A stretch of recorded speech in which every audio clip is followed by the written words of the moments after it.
여러분, 꽃길만 걸으세요 라는 말 많이 들어보셨을 겁니다. 설탕 시럽같이 달콤한 말입니다. 우리가 사는 인생 정말 꽃길만 걷게 된다면 얼마나 좋겠습니까?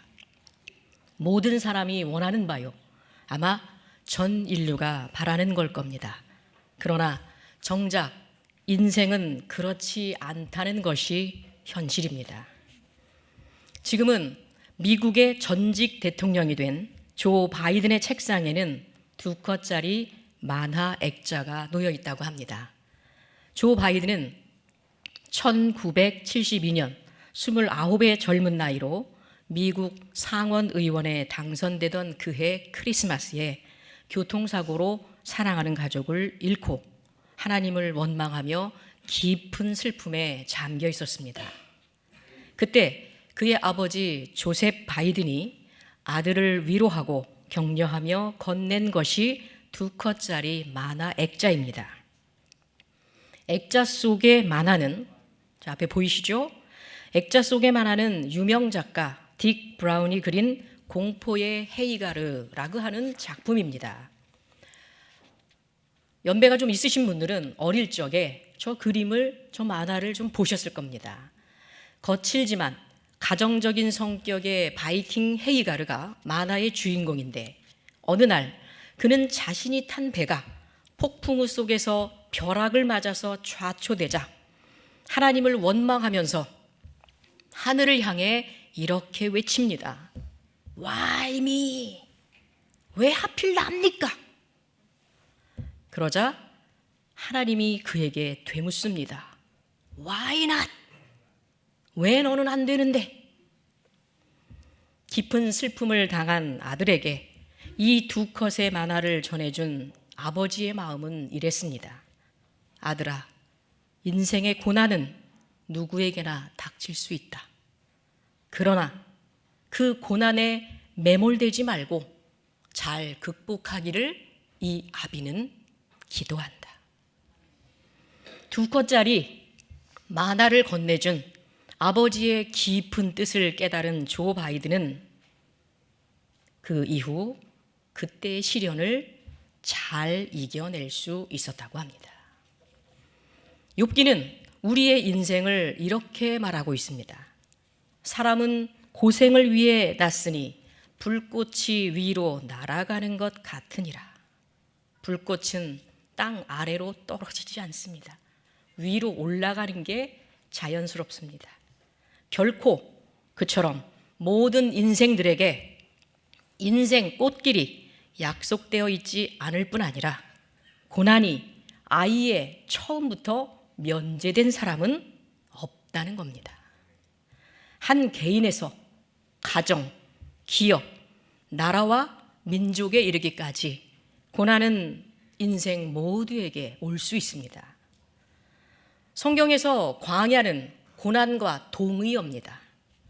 히브리어로 미드바라고 불리는 광야는 텅 비고 광활한 빈들입니다. 거칠고 생기 없는 메마른 땅이 바로 광야입니다. 광야는 태생적으로 생명이 살아가기에 척박하고 힘들고 어려운 빈들입니다. 그곳은 우리의 생을 지탱해 줄 기본적인 조건들이 전혀 갖춰져 있지 않습니다. 낮에는 태양이 이글거려도 그 열기를 피할 제대로 된 나무 한 그루 없습니다. 목을 축일 수 있는 냇물도 없습니다. 밤이 되면 기온이 급강하해서 살을 애는 듯이 춥습니다.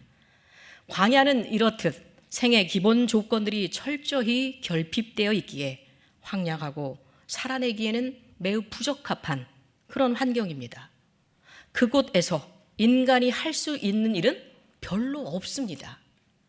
광야는 우리를 그렇게 무력하게 만드는 장소입니다.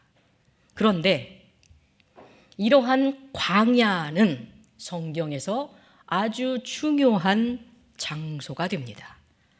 세상 그 무엇도 의지할 수 없는 곳, 인간의 무력함이 철저하게 드러나는 곳, 그래서 하나님을 온전하게 만날 수 있는 곳이 바로 광야이기 때문입니다. 어떤 선교사님은 광야를 이렇게 말했습니다. 광야는 아무리 주위를 둘러봐도 아무것도 의지할 것도 없고 아무 소리도 들리지 않는 곳입니다. 그때 비로소 깨닫게 됩니다. 우리가 바라봐야 할 곳은 하늘에 계신 하나님이라는 사실을요. 광야는 하나님을 바라보게 합니다. 믿음의 조상들과 이스라엘의 역사를 보면 하나님께서 광야를 어떻게 사용하셨는지가 잘 나타납니다. 창세기 28장에서 우리는 험한 인생 광야를 지나고 있는 야곱을 만납니다. 야곱이 브엘세바에서 떠나 하란으로 향하여 가더니 한 곳에 이르러는 해가 진지라 거기서 유숙하려고 그곳에 한 돌을 가져다가 베개로 삼고 거기 누워 자더니, 창세기 28장 10절 11절의 말씀입니다. 지금 야곱은 인생 광야를 지나고 있습니다. 아버지를 속이고 형도 속이고 형의 장자권을 빼앗고 형이 받아야 할 축복까지 가로채고 도망치는 신세입니다. 다 얻었음에도 불구하고 그의 손에는 아무것도 쥔 것이 없습니다.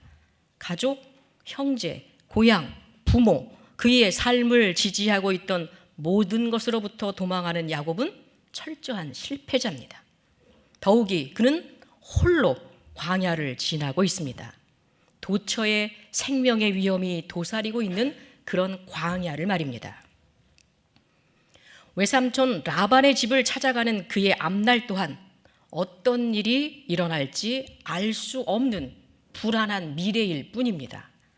광야를 지나는 도망자 야곱의 심정은 슬프기도 하고 불안하기도 하고 고단하기도 하고 절망스럽습니다. 야곱의 인생 자체가 거친 광야 한가운데 던져진 것 같습니다. 야곱은 지친 몸 하나 편히 쉴 곳 없는 그곳에서 딱딱한 돌베개 하나를 베고 눕습니다. 돌베개를 베고 자는 야곱. 인생의 바닥까지 내려간 야곱의 처지를 아주 잘 나타내주는 말입니다. 그는 설핏 불안한 잠에 돌베개를 베고 잘 때 불안한 잠에 듭니다. 그때 꿈에 보니 사닥다리가 땅 위에 서 있는데 그 꼭대기가 하늘에 닿았고, 또 보니 하나님의 사자들이 그 위에서 오르락내리락하고, 또 보니 여호와께서 그 위에 서서 야곱을 향해 이렇게 말씀하십니다. 나는 여호와니 너의 조부 아브라함의 하나님이요 이삭의 하나님이라. 네가 누워있는 땅을 내가 너와 내 자손에게 주리니 네 자손이 땅에 티끌같이 되어 내가 서쪽과 동쪽과 북쪽과 남쪽으로 퍼져갈지며 땅의 모든 족속이 너와 내 자손으로 말미암아 복을 받으리라. 내가 너와 함께 있어 네가 어디로 가든지 너를 지키며 너를 이끌어 이 땅으로 돌아오게 할지라. 내가 네게 허락한 모든 것을 다 이루기까지 너를 결코 떠나지 아니하리라. 절망의 광야를 지나는 야곱을 하나님께서 찾아오셨습니다. 그리고 그에게 약속하시는 겁니다.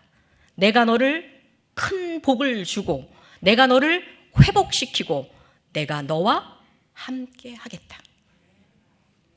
여호와께서 절망에 빠진 야곱의 인생 광야에 찾아오셔서 그에게 큰 복을 약속하시며 그와 함께 하시겠다는 놀라운 비전을 광야에서 보여주신 겁니다.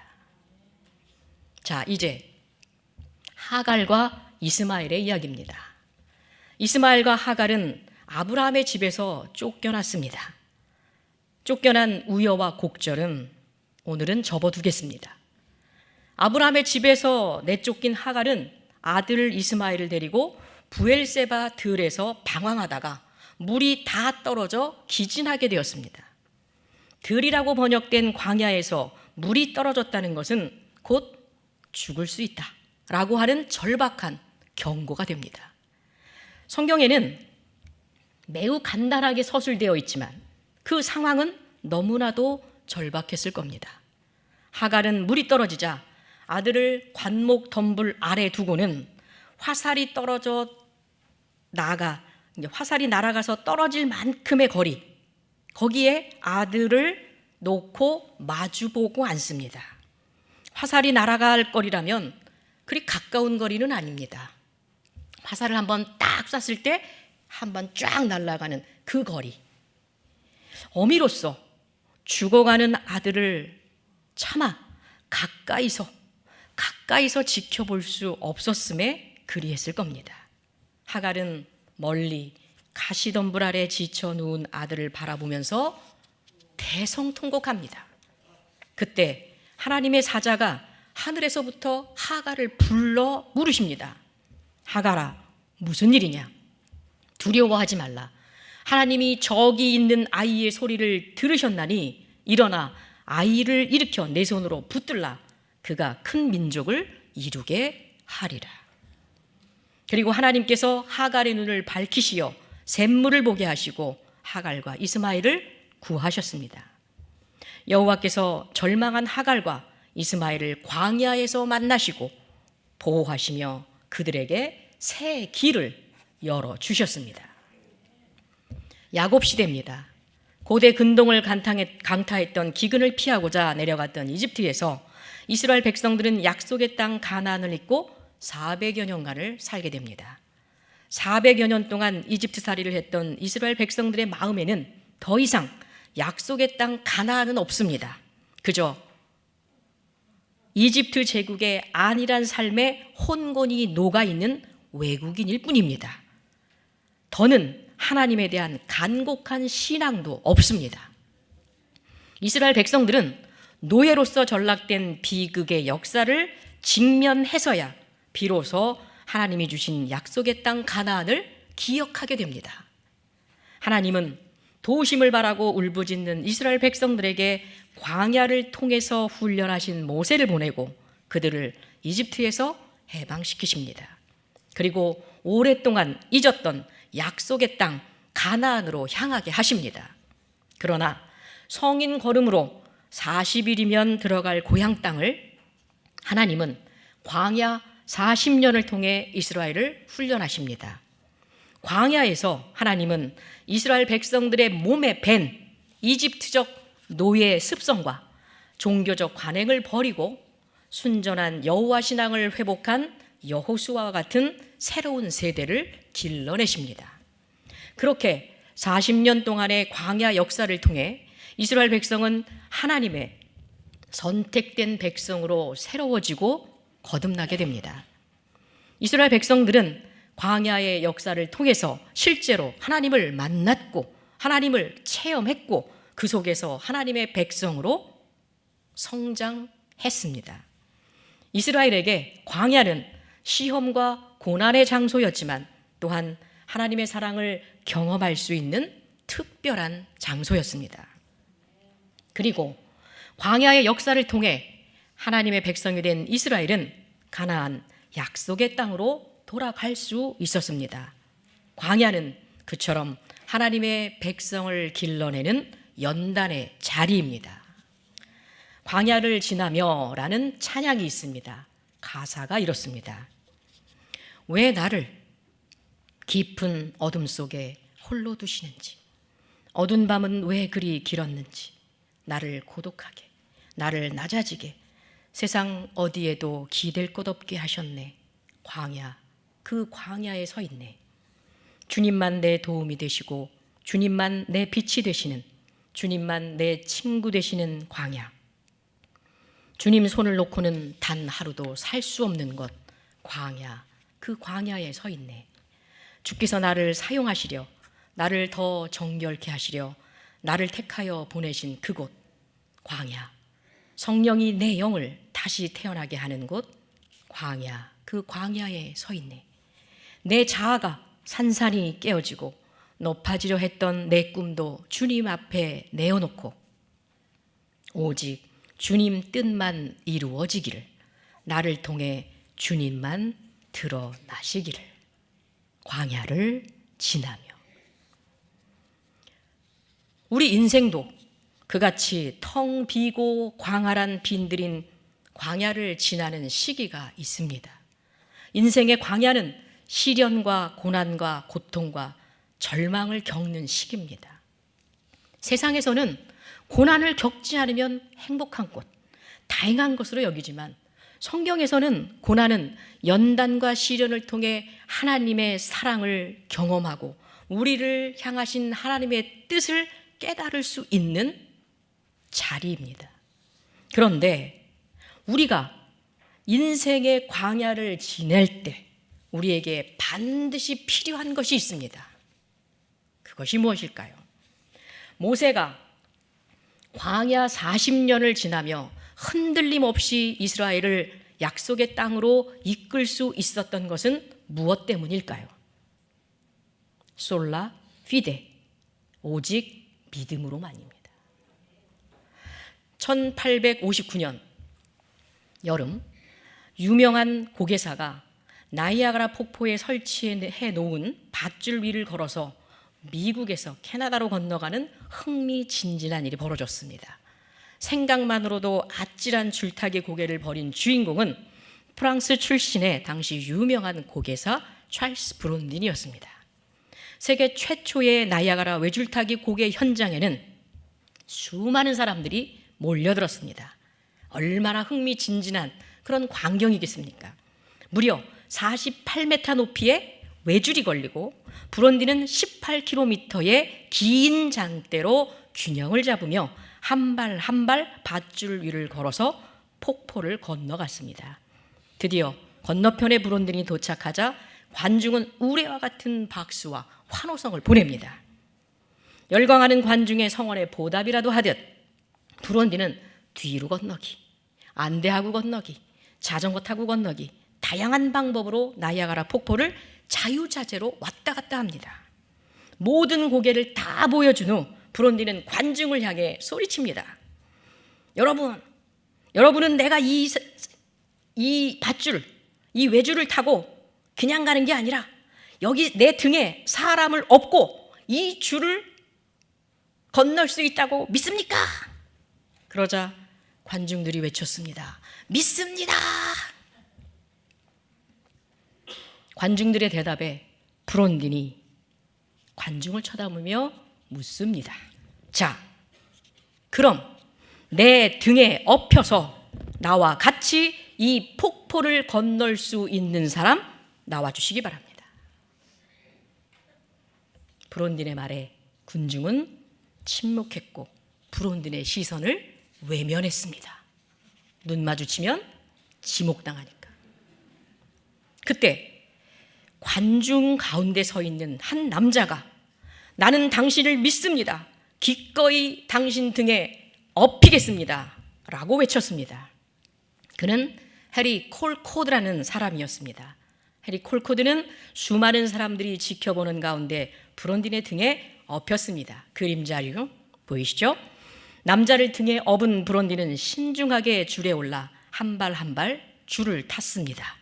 결과는 브론딘은 나이아가라 폭포를 건너는데 대성공했고 이를 숨죽여 지켜보던 관중들은 환호했습니다. 여러분, 브론딘이 사람을 업고 나이아가라 줄타기에 성공할 수 있었던 비결은 무엇이었을까요? 브론딘과 등에 업힌 해리 콜코드 사이의 두터운 신뢰와 브론딘에게 자신의 생명을 맡긴 해리 콜코드의 믿음이 핵심적인 성공의 비결이었습니다. 그처럼 인생 광야를 건너는 시기에 고난과 시험에서 승리하기 위해서는 하나님에 대한 온전한 믿음을 우리는 가져야 합니다. 오늘 본문인 신명기 1장 31절은 이렇게 말씀합니다.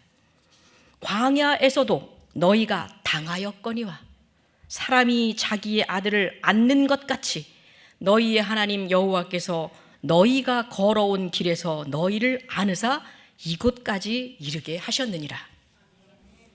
하나님은 우리가 광야의 시기를 지날 때 결코 우리를 홀로 두시지 않습니다. 그분은 아비가 그 사랑하는 자녀를 품에 안듯이 우리를 안고 광야의 시기를 지날 수 있도록 우리와 함께 하십니다. 결국 우리가 맞이하는 그 광야의 시간은 우리가 하나님 품에 안겨 있는 시간입니다. 또 하나, 오늘 본문 신명기 32장 10절은 이렇게 말씀합니다. 여호와께서 그를 황무지에서 짐승이 부르짖는 광야에서 만나시고 호위하시며 보호하시며 자기의 눈동자같이 지키셨도다. 우리가 광야의 시기를 지날 때 하나님께서 우리를 호위하시고 보호하시며 눈동자처럼 지키실 것임을 믿어야 합니다. 사랑하는 여러분, 우리도 인생의 광야를 지날 때가 있습니다. 우리가 인생 광야를 지나는 그 시간은 오로지 하나님을 의지하는 법과 하나님께서 우리를 어떻게 돌보시는지를 깊이 체험하게 되는 시간입니다. 광야로 보낸 자식은 콩나무가 되어 많은 결실을 하지만 온실로 보낸 자식은 콩나물이 된다는 말이 있습니다. 여러분 중 지금 광야의 시간을 지나고 계신 분이 있으시다면 하나님께서 그분에게 더 큰 사랑과 은혜를 주시기 위함임을 믿으시기 바랍니다. 그리고 지금 광야의 시간을 지나고 계신 분이 있으시다면 그분은 지금 하나님 품에 안겨 있음을 믿으셔야 합니다. 하나님께서는 여러분이 광야의 시절을 보낼 때 결코 여러분을 홀로 두시지 않습니다. 사람이 자기의 아들을 아는 것 같이 하나님께서 여러분을 안고 여러분과 함께 하시며 호위하시고 보호하시고 눈동자같이 지킬 줄 믿습니다. 하나님을 향한 강건한 믿음으로 인생의 광야길에서도 승리하는 성도들이 되시기를 오늘 이 아침 주님의 이름으로 축원합니다. 기도하시겠습니다.